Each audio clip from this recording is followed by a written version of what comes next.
नमस्कार, आप देख रहे हैं बिंद 24 न्यूज। बिंद 24 न्यूज में आपका स्वागत है। आइए चलते हैं इस वक्त की खास खबर की ओर। कैश वैन लूट कांड में मृतक गार्ड के घर पहुंचे कांग्रेस प्रदेश अध्यक्ष, सरकार पर साधा निशाना। मिर्जापुर नगर के मध्य एक्सिस बैंक के सामने कैश वैन से लूट कांड में बदमाशों की गोली से मारे गए गार्ड जय सिंह के घर कांग्रेस पार्टी के प्रदेश अध्यक्ष अजय राय पहुंचकर शोक संवेदना व्यक्त कर सरकार से 1 करोड़ के मुआवजा और छोटे भाई के लिए सरकारी नौकरी की मांग किया। अजय राय ने कहा कि कांग्रेस का जनाधार बढ़ा है और 2024 में हम मोदी को उखाड़ फेंकेंगे। सपा मुखिया को भी बड़ा दिल रखने की बात कहा। कटरा कोतवाली क्षेत्र स्थित एक्सिस बैंक के बाहर 12 सितंबर को कैश वैन से लूट और गार्ड की हत्या के बाद अब राजनीतिक दल इसे भुनाने में लगे हैं। इसी क्रम में कांग्रेस के प्रदेश अध्यक्ष अजय राय मृतक गार्ड जय सिंह के गांव चील पहुंचे। पीड़ित परिवार सदस्यों से मिलकर उन्हें ढांढस बंधाया। कहा कि दुख की घड़ी में पूरी कांग्रेस पार्टी उनके साथ है। मृतक की 70 वर्षीय वृद्ध मां अजय राय को पकड़कर रो पड़ी। मृतक जय सिंह की कमाई से ही पूरे परिवार का भरण पोषण होता था। प्रदेश अध्यक्ष ने कहा कि हम अपनी पार्टी की तरफ से परिवार की मदद करेंगे। उन्होंने सरकार से मृतक के परिवार के लिए 1 करोड़ के मुआवजे और छोटे भाई के लिए सरकारी नौकरी की मांग किया। कांग्रेस के प्रदेश अध्यक्ष अजय राय ने कहा कि समाजवादी पार्टी के साथ हमने अपना धर्म निभाया है, बिना मांगे घोषी में समर्थन दिया है। उन्हें भी आगे बढ़कर अपना धर्म निभाना चाहिए। जब गठबंधन का नाम और काम तय हो गया है तो इस तरह की बयानबाजी शोभा नहीं देती है। प्रदेश की बिगड़ी कानून व्यवस्था का जिक्र करते हुए उन्होंने कहा कि अपने कर्तव्य को निभाते हुए गार्ड शहीद हुआ है। कौशाम्बी में एक ही परिवार के 3 लोगों की हत्या कर दी गई। पूरे प्रदेश में क्या चल रहा है? डिप्टी सीएम केशव प्रसाद मौर्य का लड़का जमीन कब्जा कर रहा है। पीड़ित रो रहा है। वकील को लाठियों से पीटा जा रहा है। भारतीय जनता पार्टी केवल अत्याचार और अन्याय कर रही है। देश की जनता उन्हें इसका जवाब देगी। 2024 की चुनाव में मोदी सरकार को हम उखाड़ फेंकेंगे। बिंद 24 न्यूज़ से गौरव श्रीवास्तव द्वारा मिर्जापुर की खास खबर। क्षेत्रीय तथा अन्य ताज़ा तरीन खबरों के लिए चैनल को सब्सक्राइब करें तथा बेल आइकन की घंटी दबाएं।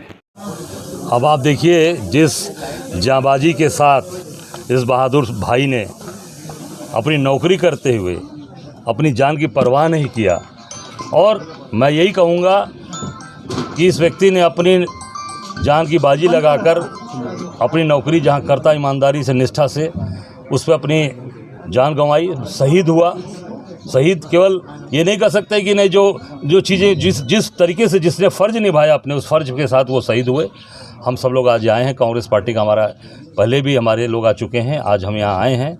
हम अपनी शोक संवेदना प्रकट हमने किया है और इनके परिवार की स्थिति जो देखा, बच्चे ने बताया, उनके भाई ने, चचेरे भाई ने कहा कि वही एक ऐसा आदमी था जो घर की पूरी खर्चा 5 आदमी का चलाना, सबको जो है उसमें सहयोग करना है, उनका काम था। और मैं समझता हूँ कि कांग्रेस पार्टी इनके साथ हम लोग आर्थिक मदद भी इनकी करेंगे। और हम ये डिमांड करते हैं उत्तर प्रदेश सरकार से कि इस परिवार को 1 करोड़ रुपये मुआवजा दे और इनको जो इनका इसमें भाई है, एक सरकारी नौकरी इनको दें।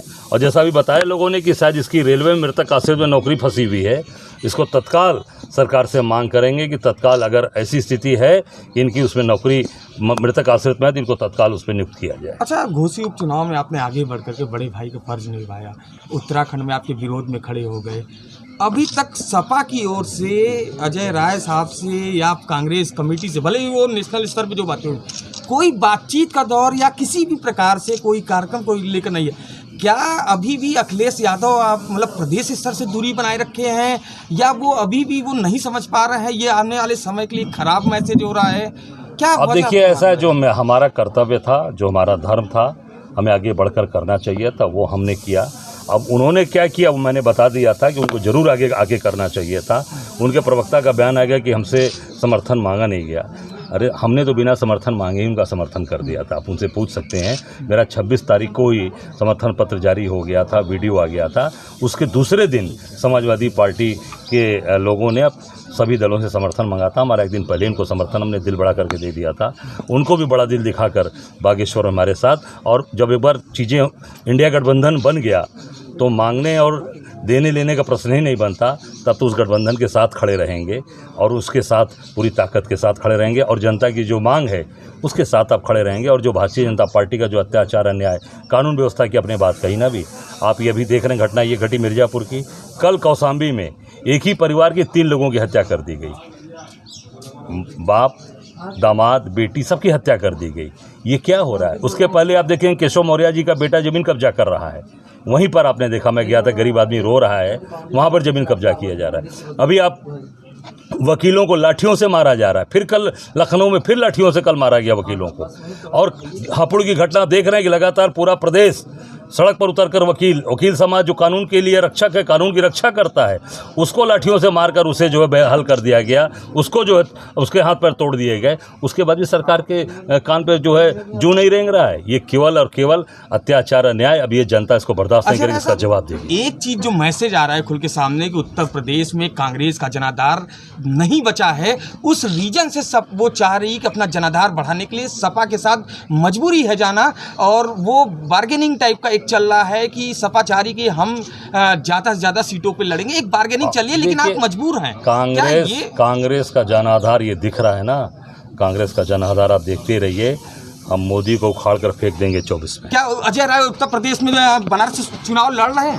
अब ये पार्टी को तय करना है। पार्टी ने मुझे बनाया प्रदेश अध्यक्ष, मैं काम कर रहा हूँ। जो जिम्मेदारी देंगे उसका निर्वाह करूँगा। पे आपने एक बयान दिया था, क्या कहेंगे? केशव मौर्य के बोलने, जो आप देखिए इतने हल्के आदमी, जो आदमी इस तरीके की बात बोल रहे हैं, और आप देखिए जिस तरीके की भाषा का इस्तेमाल किया, उस भाषा एक डिप्टी सीएम को शोभा नहीं देती।